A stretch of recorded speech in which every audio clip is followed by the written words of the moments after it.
Episode ke-172. Mereka telah tiba di Sungai Serjeng.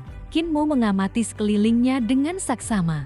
Saat kepala desa membawanya mencari desa Carefree dulu, mereka pernah melewati tempat ini. Karena itu, lokasi para pembawa pesan. Kematian yang menuntun jiwa-jiwa seharusnya tidak terlalu jauh, paling lama hanya 5 hingga 6 hari perjalanan sebelum kembali ke desa lansia penyandang. Cacat, waktu sudah mendekati akhir bulan ke-8. Matahari menggantung terik di langit, membuat jalanan terasa gersang dan bergelombang. Dulu ia berangkat bersama putra mahkota Ling Yushu saat musim semi, dan kini telah memasuki akhir musim panas. Jika waktu terus berlalu, ia mungkin harus kembali ke desa lagi untuk merayakan tahun baru. Perjalanan hidupnya sejauh ini dipenuhi berbagai pertemuan yang nyaris seperti legenda. Saat mereka mendekati sungai, uap air tiba-tiba melonjak dari permukaan air. Kabut putih pekat segera menyelimuti area itu, menutup pandangan mereka sepenuhnya. Kinmu langsung berhenti. Yang lain juga ikut menghentikan langkah.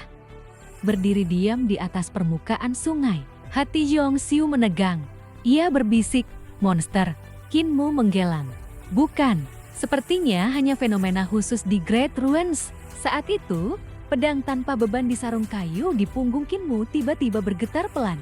Ini membuatnya sedikit terkejut, jarang sekali pedang itu bersuara. Terakhir kali terjadi adalah saat ia bertemu Qin Hanjian di atas kapal berharga. Getarannya semakin kuat, dan samar-samar terdengar suara keramaian dari dalam kabut. Seolah ada pasukan besar yang sedang bergerak. "Lihat, airnya hilang," seru Jongkier. Kinmu segera menunduk. Sungai Serjeng yang tadi ada di bawah kaki mereka kini lenyap. Yang tersisa hanyalah tanah kuning kering dan tandus. Kabut semakin menipis, memperlihatkan bayangan-bayangan yang bergerak di sekeliling mereka. Pemandangan itu membuat Kinmu dan yang lainnya tertegun. Gurun luas terbentang hingga ke cakrawala. Ribuan praktisi seni surgawi dengan pakaian kuno tampak bekerja, mengendalikan binatang raksasa untuk membangun bangunan megah. Struktur yang mereka bangun bukan rumah biasa, melainkan istana-istana menjulang tinggi hingga menembus awan, penuh emas dan batu giok, memancarkan kemegahan seperti tempat para dewa. Di altar tinggi, para dewa berdiri. Tubuh mereka manusia, tetapi kepala mereka berbeda-beda, ada yang seperti burung, ada yang seperti binatang buas.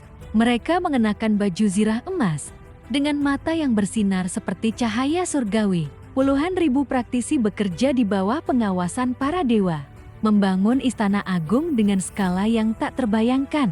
Namun seharusnya mereka berada di atas Sungai Serjeng. Mengapa tiba-tiba berubah menjadi gurun?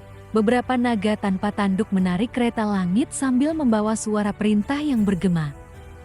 Atas perintah Kaisar Tinggi, Kementerian Pekerjaan akan membangun istana barat dan membuka jalur irigasi serta transportasi. Kinmu tertegun. Kaisar Tinggi.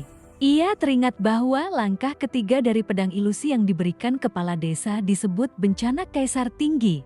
Apakah ada hubungan antara Kaisar Tinggi dalam legenda itu dengan Kaisar Tinggi yang baru saja disebutkan?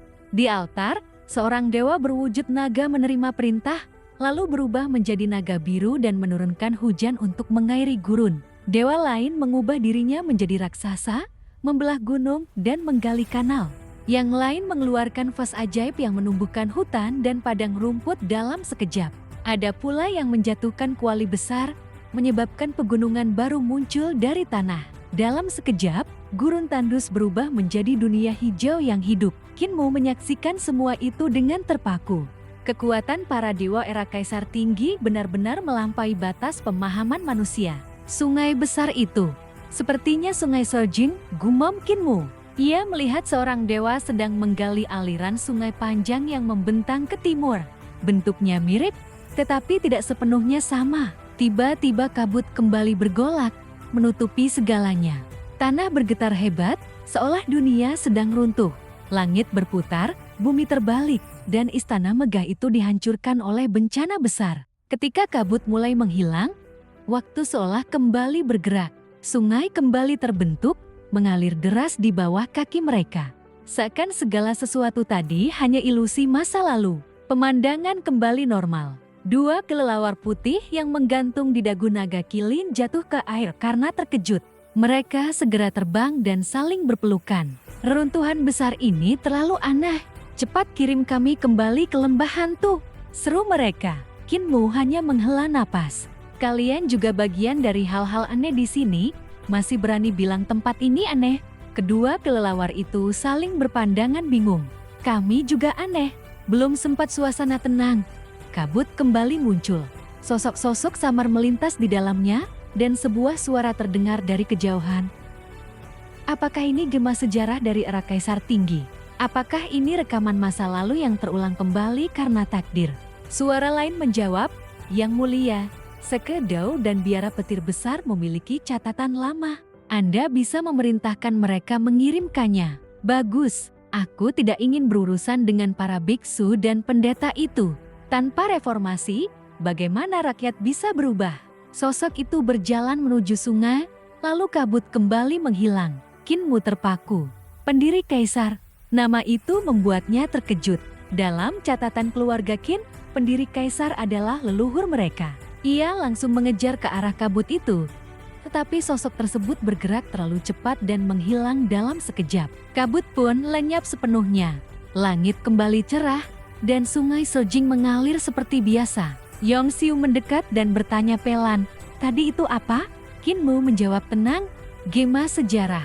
Ia kemudian menjelaskan bahwa di tempat ini terdapat fenomena aneh rekaman masa lalu yang bisa muncul kembali ketika dipiku oleh sesuatu, seperti yang pernah ia lihat di kapal berharga dahulu. Namun kali ini berbeda. Ia menyadari sesuatu.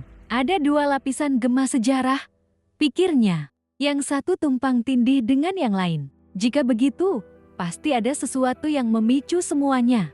Bisa jadi pedang tanpa beban. Atau sesuatu yang lebih besar. Kabut memang telah hilang. Tetapi Qin Mu tidak merasa tenang. Justru ia semakin curiga. Ia memandang ke langit. Langit tampak biru biasa. Tetapi sesuatu tidak benar. Ia melihat dua awan melintas. Melewati satu sama lain tanpa saling bersentuhan. Seharusnya awan bertabrakan. Tetapi ini tidak. Seolah-olah mereka berada di dua ruang atau dua waktu yang berbeda. Qin Mu menyipitkan mata. Tidak hanya satu lapisan langit. Ia melompat ke udara, terus naik lebih tinggi, mencoba merasakan sesuatu di atas sana. Angin semakin kencang menerpa tubuhnya. Mungkin ada dua atau tiga langit yang saling bertumpuk.